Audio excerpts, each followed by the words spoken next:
আগুনের উৎপাদিত পোশাক জাহাজের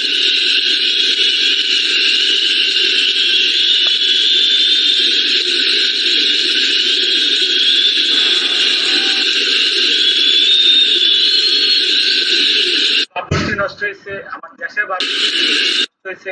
ভাইয়ারা অনেক, শুধু আমি আমার একা ক্ষতিগ্রস্ত হয়েছে এই ধরো আমার একা হয়েছে তা না। ভাইয়ার কি বলবে, ভাইয়ার বল আপনাকে আমাদেরকে কাজ আমার কোন কোটি টাকা মূল্যের উৎপাদিত পোশাক জাহাজের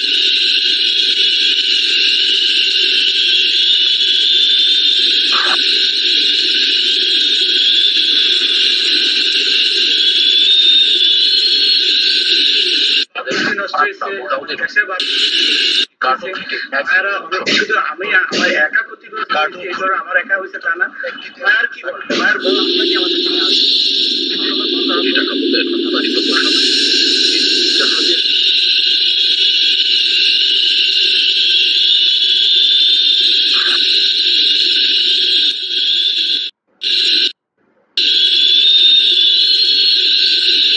বাবুর্চি নষ্ট হয়েছে, দেশের কার্টুন থেকে ভাইয়ারা অনেক, শুধু আমি আমার একা ক্ষতিগ্রস্ত হয়েছে এই ধরো আমার একা হয়েছে তা না।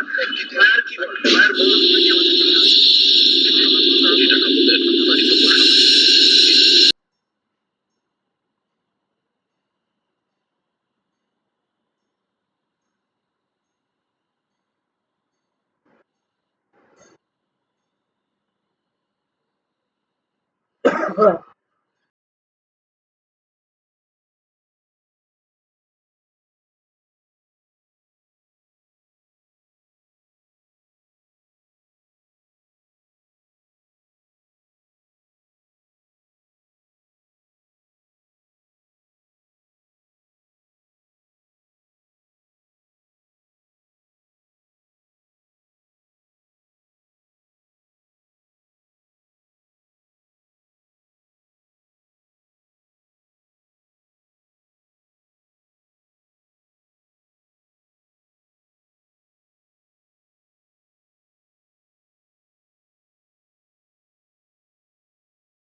Hello, this is Randy with Excel for Freelancers, and welcome to the Mobile Delivery Manager. In this week's training, I'm going to show you how to create this incredible mobile delivery managing application complete with dashboard, schedule, drivers, customers, and syncing to your mobile device, where you can automatically add in signatures, updates, delivery time, and have that sync back into Excel both ways. It's going to be an incredible training. I cannot wait.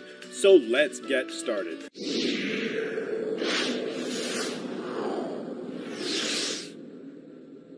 All right, thanks so much for joining me. I've got a really fantastic application today. Not only that, we're going to be creating our own mobile app.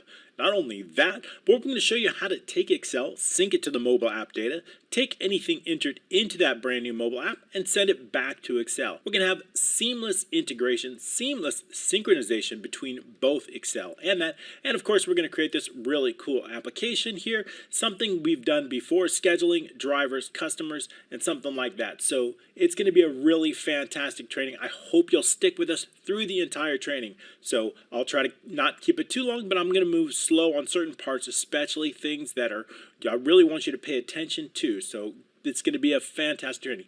If you do like these trainings, I just ask a few things, very simple things I know you can do. The first is smash that like button. That'll help others get to this and find out how they can learn how to build applications through Excel. That's what I'm all about. If you also, I would appreciate if you could subscribe. Just go ahead and click that subscription icon below. And of course, that notification icon bell. That's going to ensure that you get these trainings each and every week. This application is absolutely free. It's actually a template for you. All you need to do is click the links down below, either with your email or your Facebook Messenger. We're going to go ahead and get that sent over to you right away. My goal is to not only just teach you Excel, but to make you successful with Excel. And I've got a few courses that can help you do just that.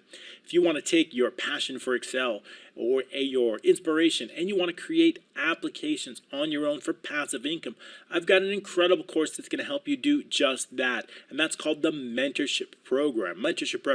In that course, I teach you every step of the way through a 12-phase program exactly how to define, design, develop, and deploy your own Excel applications for passive income that you can count on each and every month, right? It's not just good enough to know Excel, but how can you make money with Excel? This course focuses exactly on that. You can get to that through myexcelmentor.com, myexcelmentor.com. I hope you'll join up. It's an incredible course. Tons of students are graduating and very successful from it. All right, let's get started on this course because I've got so much to show you. This is actually a mini course in itself, right? Because we've got an application to develop. We have to show you the mobile integration. Now, for those of you that have been with me a while, this format looks familiar, right? As far as developing the application, it is something very, very similar. If you want to know what it looks like from the original training, go to the Maintenance Manager. The Maintenance Manager, that is an application we created last month, and we went over a dashboard just like this. We went over this menu like this and a scheduling very similar, drivers. So it was a very, very similar.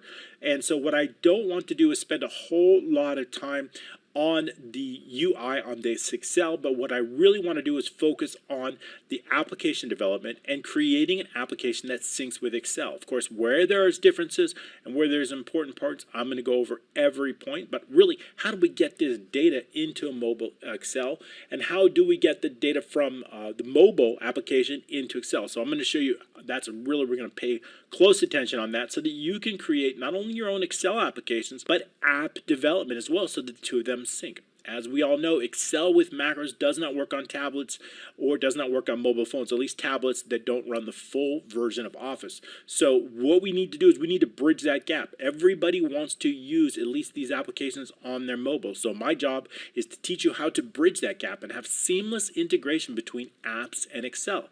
And it's all doable. We've got some really great apps, so I'm going to show you every step. Let's go ahead and overview on this. We've got a dashboard. It's kind of a simple dashboard, but basically we want to know total jobs by status, completed and closed jobs, and total deliveries. Very, very basic on that. We've got a few timelines here, nothing a whole lot. Now we've got jobs. We've got a list of customers that we're going to be able to do. And we can include delivered if we want to, just by selecting. It's going to load all the delivered jobs or just those. So it's going to be a quick filter. We'll be able to filter by delivery address, job ID, customers, pickup address, and a whole lot. So there's some really cool features here. We'll be able to, of course, save the job. That's going to automatically update the mobile data. So if you've got 10 different or 20 different drivers, each one of their phones is going to automatically update with any new jobs or updated jobs. We can create a new job, we can print the job, we can delete a job, and of course we can sync the mobile data if there's any data. So we're going to go into all of that. I've got a really cool schedule. We'll be able to go to a schedule. I only have pretty much 1 month for the most part jobs, but it's really, really cool. And of course, we'll be able to select on any job. It's going to go directly to that job. So a very cool schedule. We've got a list of drivers. This is kind of just some basic information for drivers, basic information for customers, and an admin screen. We'll be able to have, we need to know our application folders. We'll be able to customizable job statuses. Notice these colors. We'll have a color palette. So we can change the colors. Now this is indicative of the schedule, right? So those colors are basically colors based on the schedule. We've also got custom icons, right? So based on the job status. So notice this Mary Badger, notice that little truck. If we click on that, we see that that has been picked up. So that's the icon that we're going to use for the picked up. So when we go into the admin, let's scroll down here, we see the admin here, and we see that the picked up is going to have this picked up icon. So I've got a list of icons and colors that are going to help us for the schedule. And then we've got a list of times and a few other things. Okay, so let's get into it. So that's our admin. We've got our dashboard. We have our jobs here. We'll be able to add new jobs. We'll be able to show a signature if a job has been delivered. Let's see if we can find one with a signature. I believe this one's got one here, a 42. We just did that as a sample. That one's got a signature. So we'll be able to display a signature as a picture. That's going to come from a signature on the mobile device. Okay, and then the rest of the job information. So we've got pickup address, pickup time, pickup date, right, and delivery date and delivery time. Everything else is kind of standard with this. And then that's pretty much it as far as, well, as an overview. It's a relatively simple overview, but we'll go over this in a little bit of detail, and then we're going to really focus on that. So let's go over quickly exactly how we created this. Then I'm just going to go over briefly an overview. Then we're going to get right into the app development because that's super cool. Okay, so we've got a dashboard here, right? And we've got different sheets. So let's go into the VBA and see how we do that. So we've got a macro that's going to run this. It's basically going to allow us to control different sheets. Now this is a single macro, okay? So each one of our sheet names are very specific, right? So that I can use a single macro. So if we take a look in this, we see this is the name of that shape is called dashboard. And of course, the name of this shape is also called dashboard. So regardless of whether the user clicks here or here, they're going to get the same, right? Same thing here. This is called here. If I select on this, it's called jobs, right? So each one of these shapes, these are all just basically shapes, they're the same name as the sheet, right? So when we go ahead and go into the developer, we're going to see that we can quickly move to another sheet with a single macro. And what is that macro? Well, we can go into Alt F11 to get you into the VBA. Of course, we can assign the macro. When we assign that, we see that we've got the edit. And that's going to take us directly into the VBA editor here. So inside our VBA editor, Alt F11 is a shortcut. We've got 4 different modules. We have application macros. We have job macros. We've got a pop-up calendar, which we're not going to use much. That's just for the pop-up. And then we've got the scheduling macro. So that's pretty much it. 4 modules. Now the application macro, we have a very, very simple macro here. This is the called menu select. This is the macro that's been assigned to each one. It is the same macro. So when I right click, this is an entire group, all the shapes in the group. If I want to assign the same macro to all the shapes in the group, all I need to do is just click on here and then just click find the macro here, which is called menu select here, and just assign it. This will assign that macro to every single shape inside that group automatically. Okay, so how do we do that? How do we create a single macro? So remember, the shape names are critical. Remember, the shape name is called dashboard, right? If I know the shape names are critical, and look, if we take a look inside our dashboard, we see that this has a very specific code name called dashboard. It is the same name here, this code name, drivers, jobs, very specific. So we've got both the code name on the left and the sheet name on the right inside the parentheses, okay? So that is how, so all we need to do is focus on the name of the sheet. So if I want to call that shape and I want to activate that particular sheet, all I need to do is use the shape name because they're exactly the same. To get that shape name of whatever we clicked, we're going to call application caller. That gets us the shape name. So When we turn off screen updating and turn it back on, it helps from flashing. So that's all we have to do. Now keep in mind, if you try to run this macro from here, there's no shape name that selected it. It's going to create a bug, which is fine because there's no shape name. But if you run the same macro, right, you're going to see its application caller. Why is that? Because nothing, no shape called it, right? We clicked here, no shape. But when, of course, we run the same macro and we click on here, it's going to work just fine. Okay, so keep that in mind. All right, we've got a few other, inside this module, a few other macros. We can set a booking color. This is relatively simple. We're going to be moving a little bit quick because I want to focus our attention on this. Admins, right, we're going to make a selection change. That selection change is going to display this color palette. It's called color palette, right? When I make a selection of a color, that's going to automatically change the color in here. So it is that single macro that's been assigned to every single shape, right? If we take a look here, we drill down into an individual shape. We right click, sorry, it's off the screen. Let me bring that up a little bit here. Okay, so when we right click here and we click assign macro, we see that it is called a set booking. Okay, that's the macro that we're focused on here. All we need to do is take whatever the color of the shape that we clicked and take that color and put it inside the background of a cell. So our active cell interior color, that's the one that's going to be changing, and it's going to come directly from the shape that we clicked and whatever the fill, the fore color, the RGB of that shape is. That's all we're doing, and then we're just going to hide that shape. So that's it.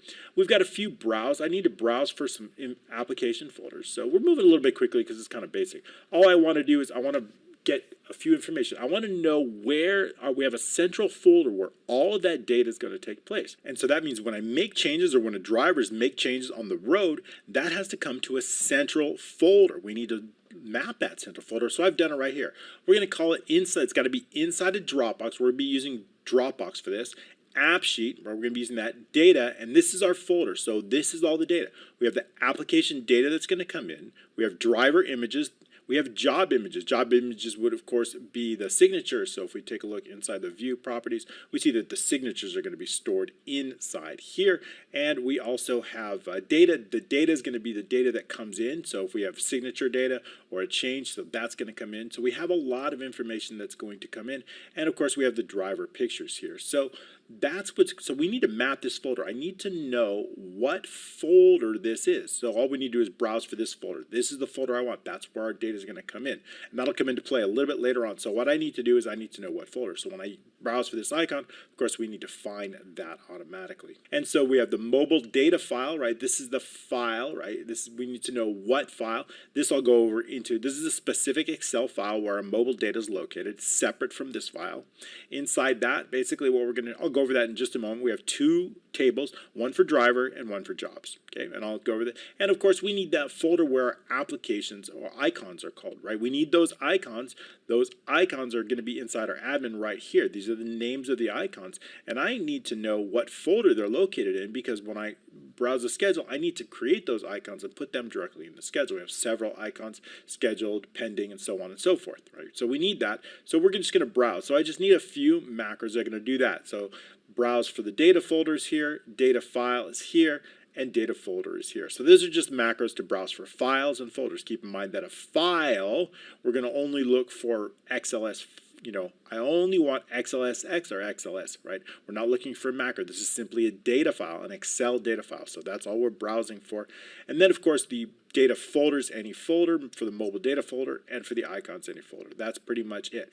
This is the app update from application. We'll be going over this a little bit later. So that's for the application. Jobs is going to be very, very simple. I'm going to go over that very, very briefly.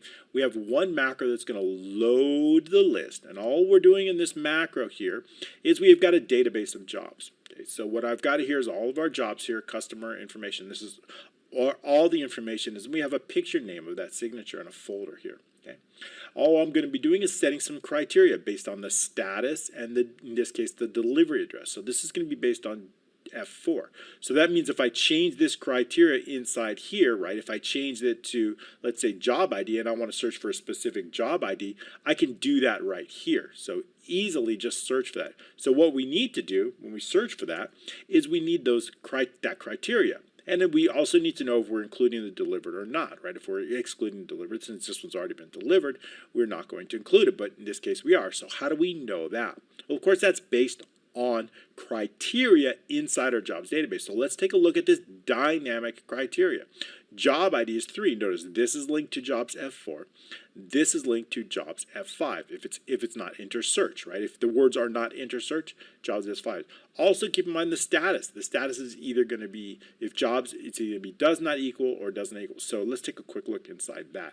When I change this to include delivered, so we're not including delivered now.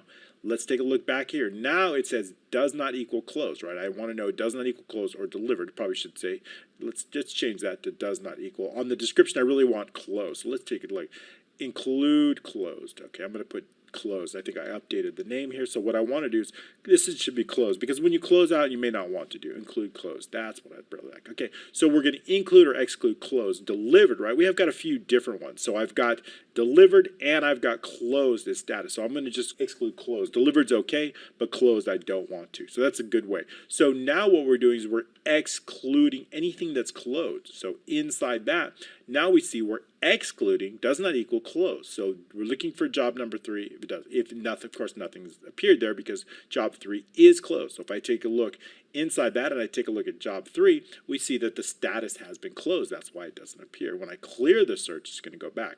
Okay, so the macro to do that is very simple. The first thing we're going to do on the job sheet is clear our results. Then we're going to focus on the jobs database. I'm going to move a little quicker here, getting the last row, making sure we have last row, running an advanced filter with our criteria that I just went over, having those results, and then checking to make sure that we have a last row, and then bringing those results into that. Okay, that's very, very simple. Clearing filter, all I need to do is simply change this to enter search.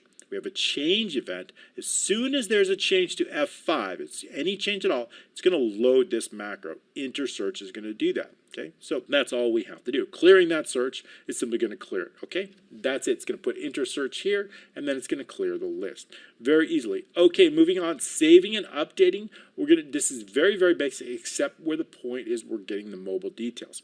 Okay, I'm going to go over this macro because there's some updates in a moment right after we create our mobile app. Saved message is just a fade out message, right? As soon as I save that job, we have a little fade out message that's going to appear here in the upper right. That's relatively simple, and it's just going to fade out of shape until it's completely gone, right? So it's going to, you can speed it up or slow it down as if you change this and this, it's going to do that.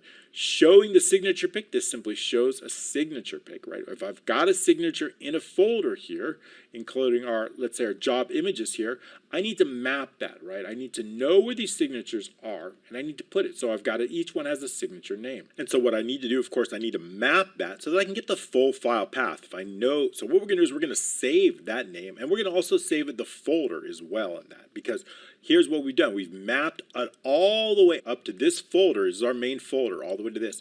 The rest of it is going to have to be saved. Job images along with the name. So it is that name that we're saving inside the database. So for inside our jobs database, we're going to save the folder that it's in, and we're going to save the signature. So we're saving the folder that it's in, job images, and we're saving the name of that. So when we combine this folder, this name, and we combine this path right here, so we can combine all that, we get the full file path. When we get the full file path, we can then actually notice this is called mobile data folder, okay, so that's the one we're calling it.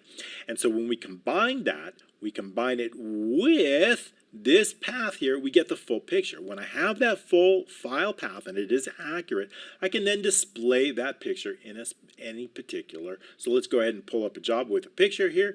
Job number 3 has it, so we'll go back into the dashboard here. Jobs actually. Job number 3 here. All right, reset that, and now we can see the picture is going to show up. Okay, so we've got a picture there, and that's automatically just updated the database on that. So we can show a picture in there. So what I want to do is I want to get this picture centered perfectly in column M and perfectly centered vertically between rows 11 and 14. So that's what we're going to do here. So for showing the picture, right, first of all, I need to make sure that we have the correct mobile data equipment folder, mobile data folder, right? I want to make sure we've got the correct one. So we're going to check, is it empty? Then please you can see I program these fast, and then I just copy and paste. It's quick. Mobile data pictures. Okay, so we need to actually please set a folder for mobile data. I guess it's just mobile data. And so that's all we need to do. So we're going to browse for the data folder, let the user know that we're browsing. Okay, if it is still empty, we're going to run another check. If it's still empty, we're exiting the sub after we run this macro. So we've got this signature folder here. It's located in the mobile data folder. We've got the full file path. All we're going to do is we're going to put it. Now, this particular file name is actually saved right here in B12. So when I load that data, notice that this one doesn't have it, but this one does. So when I load that job in, this is the name. Keep in mind that we have the images folder and the name combined. So when we combine those two, we get a full file path, what's located in B12. Once I have that inside B12, I've got a full file path because I've combined both of them to do that. So we've got that. We're going to check to make sure it's an accurate. If it does not equal empty, we want to check for an accurate path. Then all we need to do is insert that picture. We have a correct path. We're going to insert that picture. We're going to lock the aspect ratio to make sure it doesn't get contorted.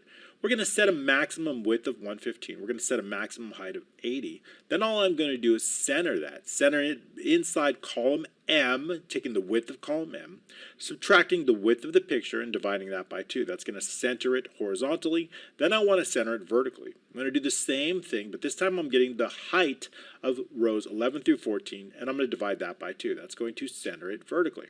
That's it. New, right? All we're going to do is clear out a bunch of cells, making sure that the signature pick, that in case there's any, we're going to delete that. If there's not any, it could create an error, so we're going to wrap that in on error, resume next, and go to 0. Okay, loading it, all we're going to be doing is just clearing all the contents out, deleting any signature that might be there, making sure that B4 is empty. B4 is going to contain our row. If you know, so I've got a job ID here. I've got a job row here. Okay, so I need to make sure that job row, right? And when I click new job, you see there's no job row, right? There's no job ID. So we need to make sure that if we're going to load it from this row here inside the jobs database, we need that. We're going to use data mapping. We've been over that 100 times if you've seen in my videos. So there are videos that are dedicated to this. So basically, we're just going to take the information and bring it directly inside here. We're going to turn off application screen updating. We're going to load all of that data from the database into the fields. And then what we're going to be doing is I want to extract, here's something kind of new, and I want to show you this one. I'm going to spend a little bit of time on this because this is brand new. So here's the difference. This is kind of tricky, but I really like the idea of it. So I want to share it with you, what I've done today. Okay, so if we take a look inside our database, we have a pickup date and time, and we have a delivery date and time. They're combined, right? And I like to have them combined inside the database, right? They're much easier for scheduling and sorting and things like that. However, when it comes to user entry, I really like to have them separated. In other words, I'd like the user to set a date and set a time. And so I like that ability because they have drop-down lists. But what I want to do is I want to combine them. So when I'm saving them into the database, I want to combine both the date and the time, and I want to have a single column. So what I'm going to do is I'm going to create an additional field, additional cell here that combines them. And that's what we're going to do inside B10. So B10, all we need to do when we create a date and time, all we need to do is simply, mathematically, add the date and the time together. And that's going to be in B10. So whatever is located in I11 and K11, we're simply combining them. And that's going to create us both the date and the time. Same thing with the delivery. All we're going to be doing is combining them. We're going to take in the delivery date and the delivery time, and we're combining them. So when I change this to 7:30 a.m., you see it automatically changes here to 7:30. So they're just linked. So it is this information that's going to go directly inside the database. And that's great. So when I'm saving it, all I need to do is map, instead of mapping these two fields, I'm going to map B10 and B11. Now that's really good. So that means all I need to do is bring this value into our jobs database right here, into column M. Notice it says B10 up there, so I can bring that. And notice this says B11 up here, so I'm bringing that in. That's fine.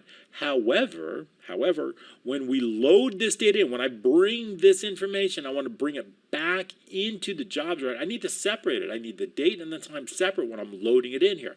What I do, I can't bring it back into B10 because B10 is a formula. I cannot do that, right? I need to keep B10 as a formula.